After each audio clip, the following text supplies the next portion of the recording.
guns and during the day took shots at a news helicopter. The situation began this morning when the boy took 11 of his classmates hostage. He has now released all of them. We'll keep you posted on that story. In the wake of all the recent violence, including the shooting massacre in Louisville last week, an Indianapolis gun shop owner has called for stricter regulations for people who want to purchase guns. And casino operators joined residents from Gary today in a pitch for legalized casino gambling in Northwest Indiana. State lawmakers heard their arguments today in Indianapolis. Yes, Karen, Hurricane Hugo is now called the most powerful storm to hit the eastern Caribbean islands this decade. This afternoon, Hugo was centered just north of San Juan, Puerto Rico, with winds approaching 130 miles per hour. Hugo has caused extensive damage throughout the Caribbean and is moving slowly west-northwest. At least 9 deaths are blamed on the storm. It has raced across the tip of Puerto Rico today. Hugo whipped up 6-foot tidal waves. Forecasters predict the hurricane will move toward the Bahamas and be there by Wednesday. Well, the Caribbean is one of the hottest vacation spots in the world, and at any one given time, tens of thousands of Americans can be found cruising the islands. But right now, Hugo is playing havoc with travel plans, as Athel Micka reports. Hi, Denise. This is Linda from Travel Advisors. I need to check and see what the situation is today on your ships with the hurricane.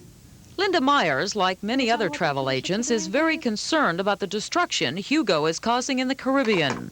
Right now, the lucky part for everybody's concerned, it is off-season. Off-season for the 30 or more ships that cruise the area weekly, carrying upwards of 60,000 vacationers. Cruising has increased at least 300% in the last 10 years, so the hurricane season can wreak havoc on the economies of the islands, the travelers, and the agents, who now have more questions than they do answers. What kind of damage is there, if the resorts are operable, if it's a cruise line, if the island has been devastated or not, and do everything on a week-to-week basis. So far, cruises to the eastern Caribbean have been canceled, but Myers won't know until this Thursday what trips will be called off for the upcoming week. I came in here today, Linda, to find out what's going on in San Juan, Puerto Rico. Tim McAdams is supposed to fly to San Juan, Puerto Rico this Saturday. A Saturday to a Saturday, and we've got a business meeting down there. Since it is for business, McAdams cannot cancel the trip, so he is trying to be optimistic. Hope I see my hotel. Right now, Myers is uncertain as to whether people will continue with their travel plans for this weekend, especially those involving cruises to the eastern Caribbean. A lot will depend on how much damage Hugo has done. In Indianapolis, Athel Micka, Wish TV, News 8. And cruises to the Western Caribbean or Caribbean have not been canceled. Rather, they have been rerouted to avoid the storm. Ken. Well, Patty, state officials hope to cash in on tourism here in Indiana this fall. A new advertisement is being aired, one that entices people to spend their weekends and their money here in Indiana. Indiana's fall festivals have something to offer everyone. And then, of course, there are the trees. Find out what Indiana has to offer you this fall. The fall campaign is sponsored by Hoosier Energy. Corporate sponsorship is new. It's aimed at helping stretch tourism's limited budget. These ads are targeted at both in-state and out-of-state travelers. From the research, we know that trips in autumn are shorter and closer to home. So it makes it a very good time to target Hoosiers and to try to convince them that this is the time to spend their vacation here in Indiana rather than just going across the state line. Statistics show that 44% of the visitors who attend festivals and special attractions in Indiana are Hoosiers. Well, that makes sense, doesn't it? In health news tonight, you may know that doctors have been doing cataract surgery for some time, implanting a new lens that helps a person to see again. Well, there's a new advanced report in cataract surgery tonight, and Debbie is here to tell us all about it. And this will be very important to people who have problems with their eyes. You bet. I don't know if you've ever seen a person who's had to wear these special glasses and things like that for cataracts. It's tough.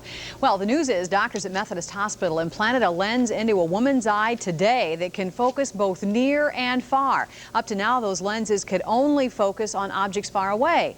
Well, now the new multifocal lens is being implanted, and it more closely mimics the natural lens, and it's designed to minimize the need for glasses. They give you 2 focal points instead of 1 focal point, so that the patient can see distance as well as near. Today's surgery is a first for Indiana, and it may very well be one for the country. Mrs. Jessie Dove was the patient, and we understand that she's doing quite well tonight. The Food and Drug Administration just approved the lens for use. It's made by the 3M Corporation. The cost, well, Dr. Waters believes the patient will save in the long run by not needing glasses. The cost is going to be pretty much the same as it has been all along. The savings may be in the form of glasses, in that these people, many of them won't have to purchase any glasses at all for the rest of their lives. Again, doctors at Methodist Hospital implanted a new multifocal lens into a cataract patient. The use of this lens is a first for Indiana and maybe the whole country. And Debbie, how did Dr. Waters get chosen for this project? He was, as I understand it, a person who worked in the trials of this particular lens, and now he's actually doing the surgery. The great thing about cataract surgery, too, is they can do it, maybe in this case they did it in the hospital, it was at Methodist Hospital, but a lot of physicians are able to do it right in their office as well. So and it doesn't take too long, and you get to see fairly quickly after the operation is done. So this is very exciting. A real boost for Indianapolis. A boost for Indianapolis and a boost for cataract patients. Yes. Thank you, Debbie. Thanks. Still to come tonight on News 8 at 5:30, Stan is going to join us with some new weather information. And Mike Androvett will have another edition of On Your Side. A college dorm, lessons being learned, but perhaps not the kind you'd want for your son or daughter. Coming up on Your Side, I'll show you how companies profit by putting the hard sell on your college-age kids. Indiana's colleges and universities have been open now for several weeks. Students will learn lessons far beyond the classroom. Some will learn a hard lesson about the hard sell. In their rush to seem grown-up, college-age students are vulnerable to unwise investments. And On Your Side reporter Mike Androvett has more for us tonight, including a personal story. True story. When I was in college, I got talked into buying glassware, very expensive, on installment. They just made me feel so good about what an adult decision I made. Fortunately, I was able to cancel it. But, you know, glasses, dishes, silverware, pots and pans, your son or daughter may spend a lot of money for these things while they're still in school because they've been told it's the grown-up thing to do. After class, inside a college dorm, students have been invited to a show. Actually, it's a slick, well-rehearsed pitch to convince them not to be the last in their crowd to buy dishes or pots and pans. Because they really would like to take some responsibility for their life after college and see that it gets off to a good start. Because they really don't want to be the type of person who's always putting things off. A grandmotherly sales lady flips charts. Here's today. Bangs a few dishes together to prove their durability, and gains the students' confidence, painting rosy portraits of a future on their own. How about those really intimate candlelight dinners? Candles are bright. Then slowly easing into the pitch, offering once-in-a-lifetime guarantees and easy payment plans. Put in a perspective any college student should understand. Cheese pizza once a week. No toppings, just cheese pizza once a week is over $1,000 in 4 years of college. Next, the hard sell. First, interested students are instructed at no obligation to fill out an order form. Then they're told they have to make up their minds immediately. That's the agreement that we have with the schools. You know, it's the only way we will sell to students is through a show. Okay. Okay. So that means that, you know, you can't call up to the company and say, hey, I'm ready to buy. Okay. You can't do that. You have to go through a show to do it. All right. In this case, the agreement was just the opposite. She could show the merchandise as long as no selling was done on school property. You trusted her? I trust her completely. Many students caught up in the moment make purchases they later regret. They played off on my naiveness because when I'm in college, I didn't really think about the future. And then the first time, they made me think about it.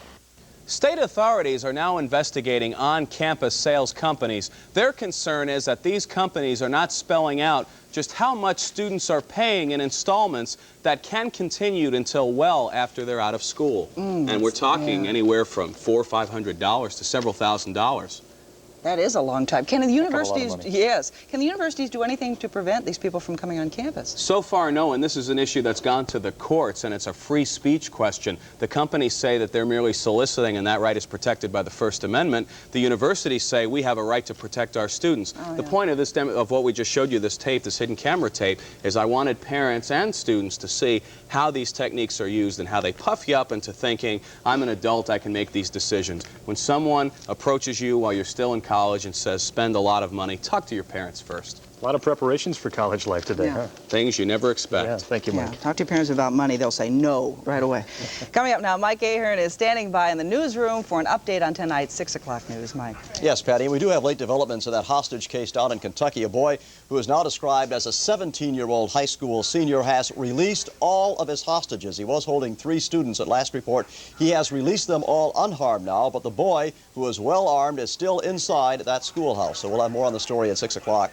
A local gun shop owner speaks out today on the accessibility of semi-automatic weapons, which he says are simply too easy to obtain. And Gary, Indiana, took one step closer to making gambling a reality in that city today. We'll have more on that. Plus, Ron Meyer, the Colts, speaks out about the Colts' defensive problems, all coming up at 6 o'clock on News 8. So we'll see you then. Okay, thanks a lot, Mike. We'll be watching. And now Stan Wood is here to tell us about, well, we're going to get into Hugo and the Caribbean, or Caribbean. And also, you're going to tell us locally, it was a beautiful day. Oh, just a gorgeous day out there. This was, if it was on a scale of 1 to 10, this was about a 36, I think. Would be just a gorgeous day. Of course, not affecting us, but nevertheless, the big weather news today is Super Hurricane Hugo. And what you're looking at right now is a computer-generated 3D image of Hugo and also Tropical Storm Iris. Right now, Hugo is about 90 miles northwest of San Juan, Puerto Rico, moving to the west-northwest away from the island at 13 miles per hour. Maximum winds are still sustained at 115 miles per hour. Tropical Storm Iris is about 300 miles east of the Leeward Islands, moving north-northwest at 18 miles per hour. Her maximum winds are down to about 50 miles per hour. So there is a 3D look at 2 big tropical boomers out there in the Caribbean. That's Caribbean, as Stan calls it, but a lot of folks like to say Caribbean Sea. Whichever, that's where the storms are. All right, it's all calm at Thorntown, Indiana, the site of the Festival of the Turning Leaves coming up this weekend, Saturday and Sunday, the 23rd and 24th. Roving thermometer dropped through there to remind you might want to drop out there and see more than 40 booths with crafts and food items, music, demonstrations, entertainment. It'll start off each day with a Kiwanis-sponsored pancake breakfast. 73 degrees in beautiful downtown Thorntown right now. And my immediate forecast is beautiful for wherever you are and within the sound of my voice. Clear skies tonight, overnight low of 50 and a light breeze. And for your Tuesday, another nice one, 78 degrees, low humidity, light breeze, and sunny skies.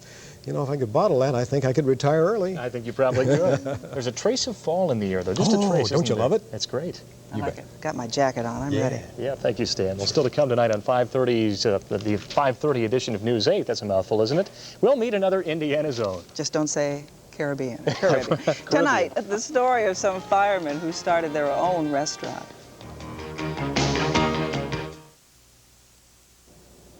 A group of Speedway firemen a while back discussed sharing what they had and the possibility of turning it into a business. It was food for thought for Dave Worland and several other firemen who are the subject of tonight's Indiana Zone report. You see, they opened a unique restaurant in Speedway, and Ray Rice has their story.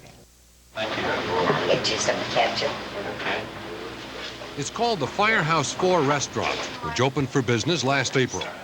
What's unique about this place is the menu, which has items like the hose and ladder and Firehouse Surprise, kind of a hamburger casserole with all sorts of things like corn, mushrooms, and it's topped with mozzarella cheese. I have a Firehouse special. That's Dave, doing what he did for years when he wasn't fighting fires in Speedway. He helped cook at the fire station, where they made a lot, and they made it inexpensively. You know, that's why we offer our specials $3.95, and I don't think you can go anywhere in the city and, you know, get as much to eat as you do here. All right. How's that, gentlemen? Ladies. And what about all those recipes Dave uses? Well, they come right from the Firehouse. Well, throughout the years, you know, different firemen would come in and say, hey, let's try this, you know, that we had this at an aunt's house or something like this. And so some of the concoctions we made up on ourselves. So you're saying your food's pretty good? Oh, yeah, it's the best on the west side, that I think. Do you eat here? Oh, yeah. Yeah, and that's I'm an example of my own cooking. Order up. The Firehouse 4 is not only the food, it's the atmosphere. This place is filled with equipment once used by firefighters and photographs of fires. Even our own News 8 photographer Jim Hester was right there on the wall. He's gained some weight since those days. And some things are donated or sold to the restaurant at a low price by customers, like this antique horse-drawn fire wagon and that fire hose nozzle. They also have started a shoulder patch collection with some donated patches. Many local firemen eat here. It's kind of like home cooking, except that for Dave, he never has to worry about hearing that fire call. Many times you would just get ready to sit down and eat, and the bell would go off, and you left, and you come back, and your food is gone, and, or cold. So you just have to start all over and work your way back up. Oh, you don't have that problem now, of course. No, not now. If the bell goes off, it's for an order. I got an order. And that's something Dave never figured on when he became a fireman 25 years ago, owning a restaurant. Never did. I've often thought, I would like to, and it's about like, kind of like the Navy. It's not necessarily a job, it's an adventure.